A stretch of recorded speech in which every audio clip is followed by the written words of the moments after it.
তো হ্যালো পার্টনাররা, welcome to my video. আমার ভিডিওতে তোমাদেরকে স্বাগত। তো ধরো ভিডিওটা একটু বানানো ধরো ভালো করে শুনে যাবা। তো ধরো এই জেসিবি হিটাচি চালাইনের কামটা এমনই কাম, বুঝতে পারলা, যে তোমাকে দেখি লাগবে ধরো একবারে খুবই সহজ কাজ। যা ধরো যে কেউ পারবে। কেননা ধরো কিরকম কিসের কিসের লিগে বলছে, ধরো কাল নতুন একটা হেল্পার আসছে আমাদের কাছে।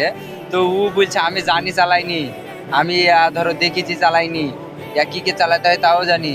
তো ও এখন পর্যন্ত বুঝতে পারছে না যে মেহনতটা কতখানি লাগে। আমি আজ 3 মাস ধরে আছি, তাও ধরো আমার খুব জোরে 100%-এর মধ্যে 30% হয়েছে। এখনো তোমার এই 70% বাকি আছে। কি করি কি করছে ও কিছু বুঝতে পারছি। প্রথম যখন আসি তখন ধরো ধীরে ধীরে সির্ফ খালি বাকেট হিলাইনি, বুঝতে পারনো, বাকেট হিলানো খালি 2 দিন ধরে। ফের তোমার হচ্ছে, ফির কিছুদিন বাদে বাকেট হিলাইনি যখন হয়ে গেল, তখন শুধু অপারেটর দিকে তাকাই, তাকে শুধু বলে যে চেন কাটছে ও কি করি, ডাইনে নিয়ে যাচ্ছে তো ডাইনে